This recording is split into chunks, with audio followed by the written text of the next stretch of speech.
Good corporate governance कैसे establish हो सकती है। ऐसे ही भगवान चाहते हैं कि ऐसी गवर्नेंस हो जो लोगों को सुविधा दे। अब लोगों को सुविधा गवर्नेंस कैसे देगी? तो 32वां श्लोक कहता है, किम नो राजेन गोविंदा किम भोगे जीवितेन वा येषाम् अर्थे कांचितं न राज्यं भोगा सुखानि च।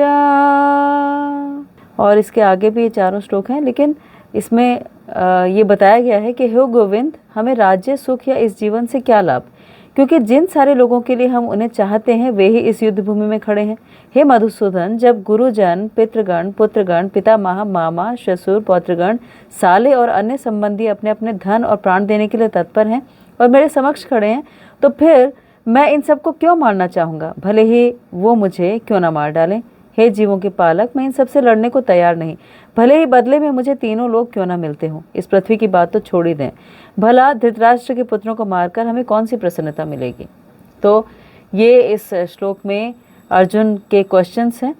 और कल के श्लोक में जैसे हमने देखा था कि अर्जुन कंपैशन मानते हैं, फिर एन्जॉयमेंट की बात करते हैं कि मैं किसके साथ एन्जॉय करूँगा, और यहाँ पर फिर से उसी बारे में, यानी कि क्यों वो लड़ना नहीं चाहते। हमारे माइंड के जो एक्सक्यूज़ेस होते हैं, जैसे उन्हें एक्सक्यूज़ेस की बात है, तो ऐसे हमारे बहुत सारे एक्सक्यूज़ होते हैं दोस्तों। हम बहुत सारे काम जो नहीं करना चाहते उसके लिए अपने आप को जस्टिफाई करते रहते हैं कि ये काम मैं इसीलिए नहीं कर रहा क्योंकि ऐसा हो जाएगा या मैंने ऐसा सोचा था। तो वो जो मैं और मेरा पर्सपेक्टिव है वो हमेशा हमें सही डायरेक्शन में लेके जाए ज़रूरी नहीं। इसीलिए हमारे पास एक मेंटोर होना चाहिए, एक गाइड होना चाहिए, कोई ऐसा सीनियर होना चाहिए जिससे हम बात कर सकें, समझ सकें और जिससे अपनी सारी प्रॉब्लम शेयर कर सकें।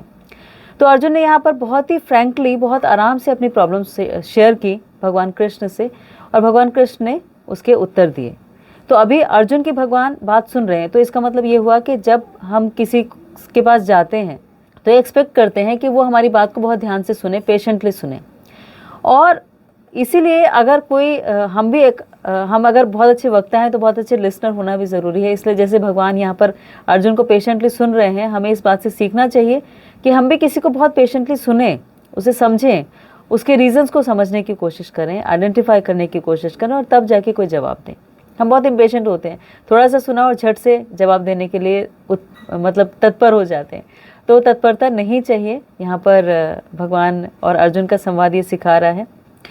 अब इसमें जो बात आती है निकल के वो ये है कि अर्जुन कहते हैं कि मैं ये युद्ध नहीं करूँगा क्योंकि मेरे सारे रिलेटिव्स यहाँ पे खड़े हुए हैं, मेरे सगे संबंधी, मेरे पितामह सब हैं, उनकी गोदी में मैं खेला हूँ, उनके साथ रहा हूँ, तो कैसे उनसे युद्ध कर सकता हूँ, भले ही मुझे पूरा राज्य क्यों ना मिल रहा। और इस राज्य की क्या बात कर रहे हैं आप, पृथ्वी की क्या बात कर रहे हैं, पूरे 3 लोग भी मिल जाएं तो भी मुझे नहीं लगता कि धृतराष्ट्र के पुत्रों को मार के हमें कोई फ़ायदा होने वाला है। तो ये जस्टिफाई अर्जुन अपने आप को यहाँ पर करते हैं। अब ये फ़ायदा जो अर्जुन देख रहे हैं, अपना फ़ायदा देख रहे हैं, लेकिन भगवान कृष्ण क्या कह रहे हैं? भगवान कृष्ण अपना फ़ायदा नहीं देख रहे, वो देख रहे हैं पूरी ह्यूमैनिटी को किससे फ़ायदा होने वाला है। गुड कॉर्पोरेट गवर्नेंस कैसे एस्टैब्लिश हो सकती है जो सब लोगों को फ़ायदा दे। तो जैसे आज का ही कॉन्सेप्ट है कि गवर्नमेंट इतने सारे रेगुलेशंस लेके आती है ताकि जो कंपनीज़ हैं वो अच्छा काम कर सकें, वो पैसा लेके लोगों का ना भाग जाएं, वो लोगों को जो सहूलियतें कहते हैं वो सारी की सारी उन्हें प्रोवाइड भी करें।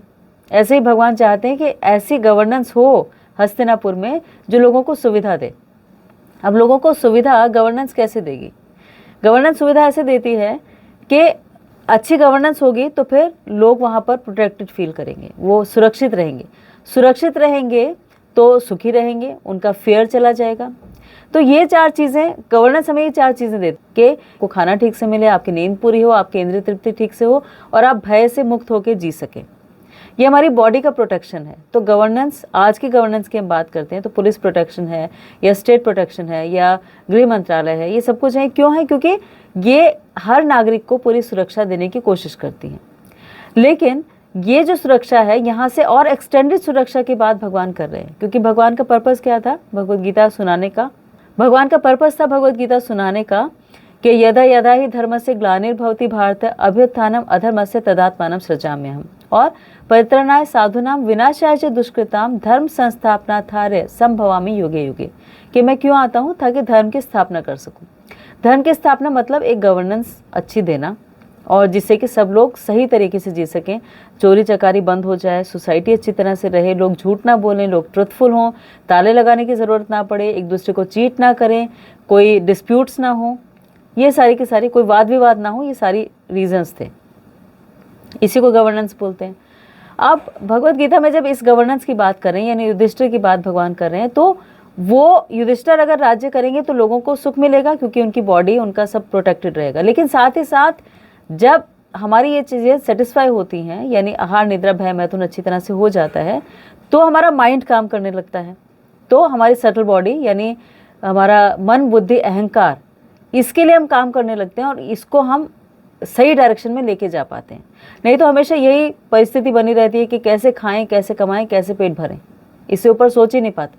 तो इससे ऊपर सोचने के लिए भगवान ये कहते हैं कि तुम युद्ध करो और युद्ध करके जीतो, और जीतेंगे तो युधिष्ठिर महाराज राज्य करेंगे, और तब लोगों को सुरक्षा मिलेगी, और सुरक्षा मिलेगी तो फिर वो जन्म मृत्यु जरा व्याधि से बाहर निकल पाएंगे। यानी जो ये बार बार पुनरपि जननम पुनर्मरणम पुनरपि जननी जठरे शयनम, के तब वो क्या करेंगे, तब वो एक ऐसे जीवन की तरफ जा सकेंगे जहां जन्म मृत्यु जरा व्याधि नहीं होगी। तो दोनों तरह से प्रोटेक्शन हो गया अगर एक गुड गवर्नेंस होगी, और अगर युधिष्ठिर महाराज इस राज्य को जीतकर राज्य करते हैं तो, कि उनकी बॉडी प्रोटेक्टेड रहेगी, उनके पास धन धान्य की कमी नहीं रहेगी, उनको कोई अत्याचार उनके ऊपर नहीं होगा, उनको एक अच्छा राजा मिल जाएगा जो उनकी बात सुनेगा, न्यायप्रिय होगा, जो उन्हें अच्छी तरह जीना सिखाएगा, ट्रुथफुल रहना सिखाएगा।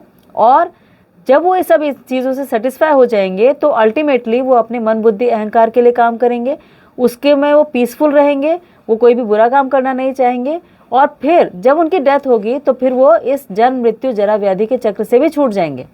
तो हर तरह से लोगों का बेनिफिट होगा अगर अर्जुन युद्ध करने के लिए तैयार हो जाते, क्योंकि अर्जुन पांचों पांडवों में से सबसे इंपॉर्टेंट थे, वो युद्ध जिता भी सकते थे, और अगर वो तैयार नहीं है तो युद्ध हार भी जाते पांडव। इसीलिए भगवान अर्जुन को प्रिपेयर कर रहे हैं भगवत गीता सुनाने के लिए, कि जितने डाउट से पहले सुनते जाने, ताकि अर्जुन का मन बिल्कुल खाली हो जाए, और जब बिल्कुल खाली हो जाएगा तो फिर एक अपॉर्चुनिटी मिलेगी कि उसमें वापस कुछ भरा जाए। क्योंकि कोई जगह अगर ऑलरेडी गंदी है, अगर क्लटर्ड है, वहाँ बहुत कुछ भरा हुआ है, तो आप एक और सामान ला के नहीं रख सकते, आपको पहले उस जगह को साफ सुथरा बनाना पड़ेगा, ठीक करना पड़ेगा, और वो ठीक होता है वेंट आउट से। मेंटल ठीक करने की बात करें तो वो मेंटल ठीक करने के लिए भगवान अर्जुन को कह रहे हैं कि जो भी तुम्हारे पॉइंट्स हैं तुम बताते जाओ, और अर्जुन बता रहे हैं। तो ये पॉइंट हो गया कि पहला हो गया कंपैशन, कि मैं दयावश उन्हें नहीं मारना चाहता। दूसरा हो गया एन्जॉयमेंट, कि मैं किसके साथ एंजॉय करूंगा। तीसरा हो गया कि गिल्ट, कि कैसे मैं इनको मार दूंगा तो मैं रहूंगा किनके साथ, और मुझे इनमें कोई सुख नहीं नजर आता। आप पृथ्वी की बात छोड़ दीजिए, तीनों लोगों का सुख भी मिले तो भी मेरे को ये ठीक नहीं लगता।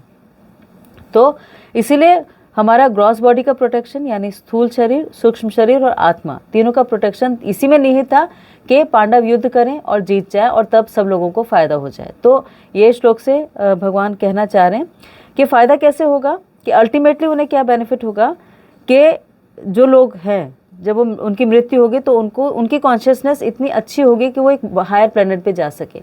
एक्चुअली भगवत गीता से ही ये रेफरेंस मिलती है कि जो भौतिक संसार है, जो कॉस्मिक वर्ल्ड है, इसमें 14 भुवन कहे जाते हैं, 14 प्लैनेट कहे जाते हैं। अर्थ मिडिल प्लैनेट होता है, यानी बीच का प्लैनेट है, पृथ्वी बीच का प्लैनेट है। इसके नीचे है अतल, वितल, पाताल, सूतल, तलातल, नर्क, पितृलोक, और ऐसे नीचे के लोग जिनमें सूर्य की रोशनी बिल्कुल नहीं आती। और अर्थ के ऊपर जो लोग हैं वो है स्वर्गलोक, महरलोक, ज्ञानलोक, तपलोक, सत्यलोक, ब्रह्मलोक, ये सारे के सारे लोग ऊपर के हैं। तो इस मिडिल प्लैनेट से अब हमारी कॉन्शियसनेस मृत्यु के समय जैसी होगी, हम उसके हिसाब से ट्रैवल करेंगे। ट्रैवल तो करेंगे ना, क्योंकि बॉडी तो छूट जाएगी। उसके बाद मन बुद्धि अहंकार और हमारी आत्मा ये किसी दूसरी बॉडी में जाएंगे। तो अगर हम यहाँ पर ठीक नहीं रहे, अगर हमारी कॉन्शियसनेस ठीक नहीं रही, अगर हम यहाँ पर सुखी नहीं रहे, अगर हम सिर्फ अपनी बॉडी के बारे में सोचते रहे, हमने अपनी स्पिरिचुअलिटी के बारे में नहीं सोचा, हमने आध्यात्मिकता के बारे में नहीं सोचा, अपने मन बुद्धि अहंकार के बारे में नहीं सोचा, तो फिर हमें एक ऐसे प्लैनेट पे जाना पड़ेगा जो अर्थ से भी नीचे है, यानी जहाँ पर सूर्य की रोशनी नहीं आती, जहाँ पर हमें जानवरों की तरह जीना। या अर्थ पे भी रहेंगे तो 84 लाख स्पीसीज जो हैं, 84 लाख तरह की जो योनियाँ हैं, उनमें हमें किसी में जाना पड़ेगा। हम गाय, बैल, कुत्ता, बिल्ली, मछली, पेड़, कुछ भी बन सकते हैं।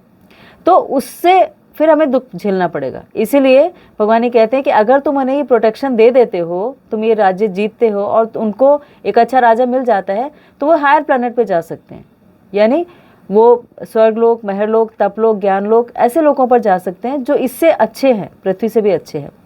इसीलिए उनके बेनिफिट के लिए भगवान ये चाहते थे कि अर्जुन युद्ध करें, और अर्जुन अभी धीरे धीरे इस बात को समझेंगे। अभी तो वो इसी स्थिति में है कि वो अपने सारे पॉइंट्स रखते जा रहे हैं, फिर भगवान एक एक करके अर्जुन के सारे पॉइंट्स के आंसर करेंगे। तो टोटल 5 पॉइंट्स थे जिनको लेकर अर्जुन के मन में दुविधा थी।